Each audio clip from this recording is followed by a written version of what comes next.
The scrapyards of Theta 9 were no place for the soft-hearted. Rusted hulls from dead starships towered like grave markers over oil-slicked Earth. Smugglers, drifters, and exiles prowled the labyrinth of metal ruins, bartering or bleeding for spare parts. Calvexon fit right in.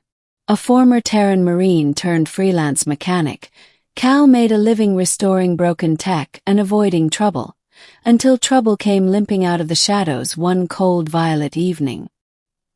He was prying open the fractured underbelly of a defunct reconnaissance drone when he heard it, a scuff of movement too light to be a Skav beast.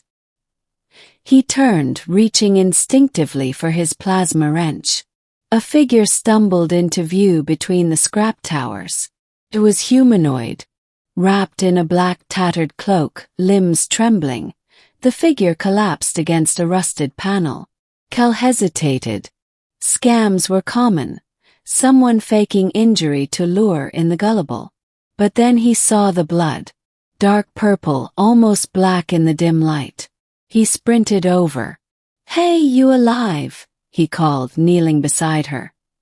He could tell now by the curvature of her form beneath the fabric. Her skin was smooth and opalescent beneath the hood, like glass lit from within. Not human. Not even close. Her eyes fluttered open, brilliant silver irises flickering like lightning. "Don't let them find me," she rasped, voice melodic even in pain. Before Cal could ask who they were, a sharp noise cracked through the junk maze. A step. Multiple. Rest. Cal swore, then moved on instinct. He hoisted her up, she was surprisingly light, and carried her toward his shelter, a repurposed cargo pod nestled deep in the wreck field.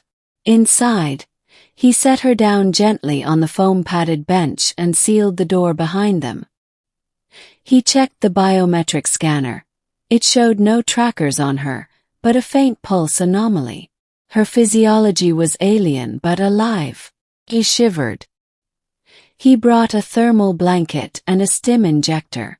"This might hurt," he warned. She nodded faintly. The injector hissed, and color returned to her face.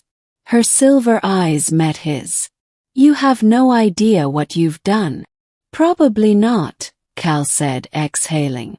"But if people are hunting you in my backyard, I figured I should at least know your name." She hesitated. "Ilaris. That your first name or the kind you give before you lie again?" A ghost of a smile touched her lips. "It is both." Over the next day, Ilaris slept while Cal kept watch. Drones buzzed past in the distance, and once he spotted a patrol, well-armed mercs scanning the scrapyard with neural pikes. Whoever she was, she'd pissed off serious people. By the time she woke again, Cal had patched a cracked panel into a makeshift comm-jammer. The mercs weren't going to get a signal inside the pod. She sat up, grimacing. "You heal fast," Cal observed. "Military-grade nanites." She didn't answer.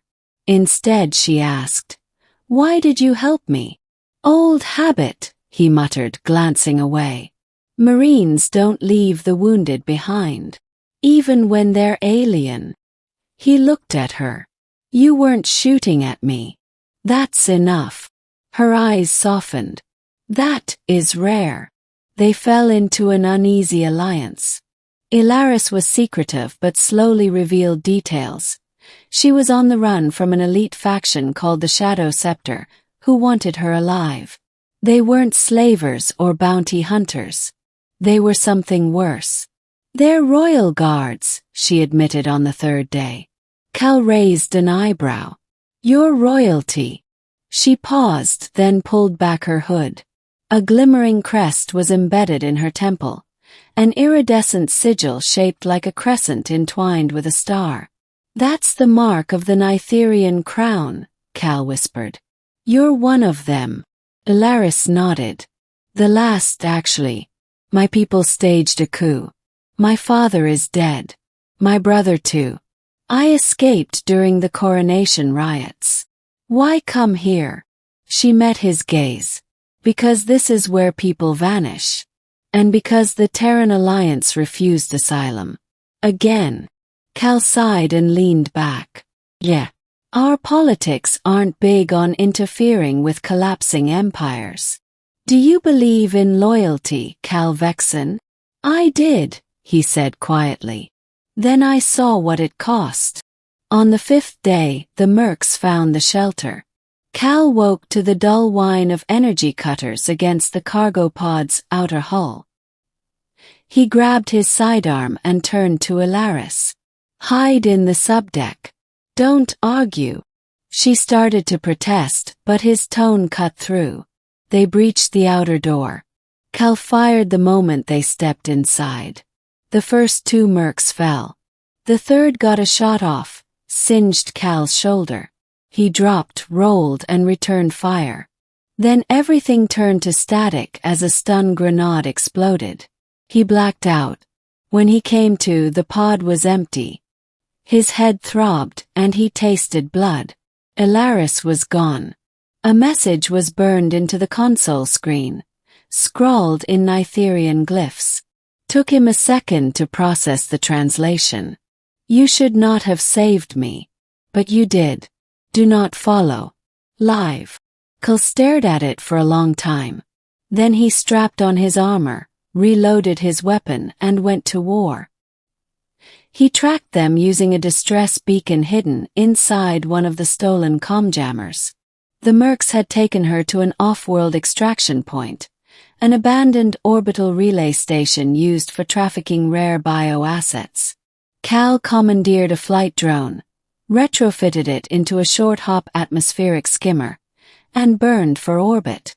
The station loomed ahead, an ancient cylinder of fractured glass and cracked hull plating, floating like a broken Fong above Theta 9. He docked silently.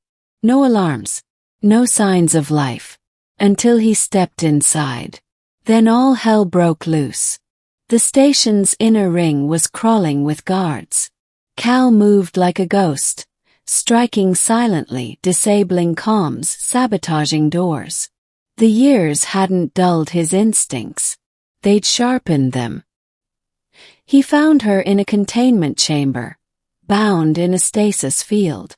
A merc commander stood nearby, speaking with someone via hologram, an older alien dressed in Nitherian regalia. Cal recognized the sigil. A usurper. I told you, the hologram growled. Do not damage her. The people will not accept my rule unless she is shown to abdicate willingly. And if she doesn't? The commander asked. She will, the image said darkly. Eventually. Cal kicked the door open. The commander spun. Too slow. A plasma bolt seared through his chest. Cal sprinted to the console, disabled the stasis field. Ilaris collapsed into his arms. You fool, she breathed. Takes one to know one. They ran. Escaping the station wasn't quiet. They fought through a gauntlet of defenders. Cal covering, Ilaris using her latent psionic powers to disable gravity wells and confuse sensors. Her royal blood gave her access to systems he couldn't even see. By the time they reached the hangar, alarms screamed and bulkheads groaned under fire. They stole a small interceptor and blasted from the station just as it detonated behind them. Self-destruct triggered by a dying commander's final order. They didn't look back. They returned to Theta 9 only to refuel. Cal's skimmer was long gone, either scavenged or destroyed, but he didn't care. Neither did Ilaris. They sat on the edge of a broken hull, stars overhead. So what now? He asked. Ilaris looked up. I can't go back. Not yet. But I have allies, scattered across sectors. If I find them, we can take the throne back. Rebuild. Cal grunted. Sounds impossible. She smiled softly. So was surviving the scrapyards. He chuckled. You could come with me, she said. He glanced at her. What me? Ride off to liberate a galactic throne with an alien princess.